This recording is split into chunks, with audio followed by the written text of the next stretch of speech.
Halo para pendengar, selamat datang di Caira Podcast. Hari ini kita akan membahas topik yang sangat menarik dan penting dalam dunia hukum Indonesia.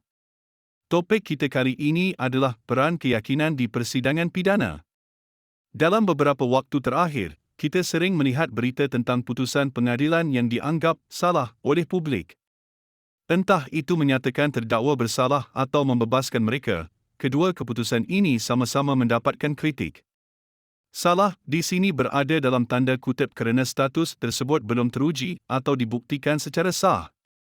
Lantas, mengapa muncul penilaian tersebut? Apa dasar dari klaim bahawa keputusan itu keliru? Mari kita telaah lebih dalam tentang peran keyakinan dalam proses peradilan. Keyakinan adalah inti dari semua kontroversi ini.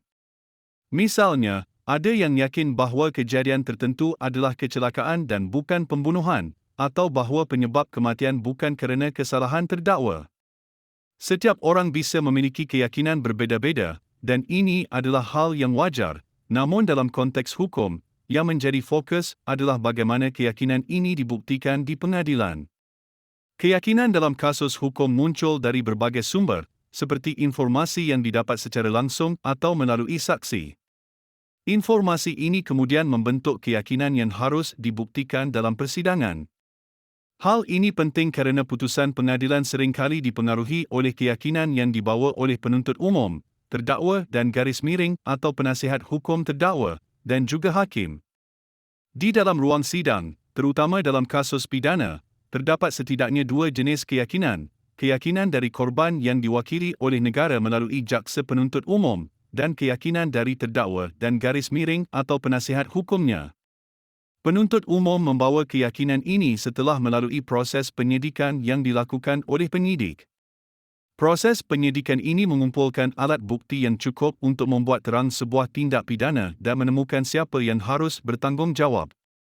Setelah proses penyidikan selesai dan dinyatakan P21 lengkap, penuntut umum melanjutkan dengan proses penuntutan.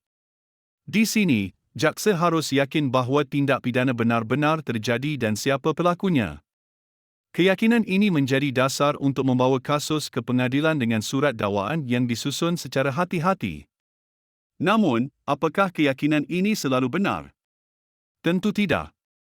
Meski mayoritas kasus yang dibawa ke pengadilan berakhir dengan vonis bersalah, terdakwa tetap memiliki hak untuk membuktikan ketidakbersalahannya atau ketidakmampuan bertanggungjawab.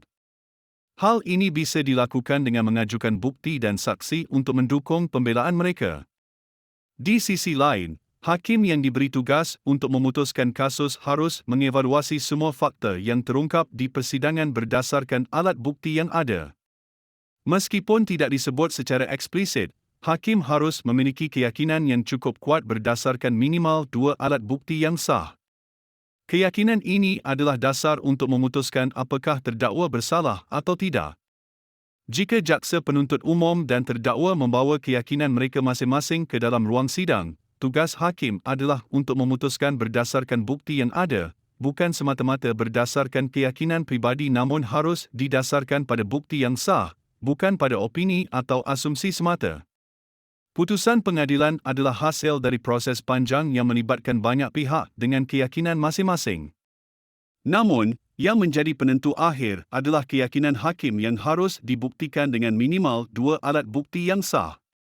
Meskipun publik atau pihak-pihak terkait mungkin memiliki keyakinan yang berbeza, dalam sistem hukum, putusan hakim tetap harus dianggap benar sampai terbukti sebaliknya melalui proses hukum. Para pihak yang tidak setuju dengan putusan tersebut dapat menempuh jalur hukum yang ada, termasuk mengajukan banding atau kasasi.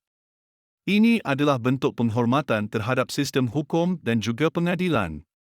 Sampai bertemu kembali dalam episod lainnya di Caira Podcast.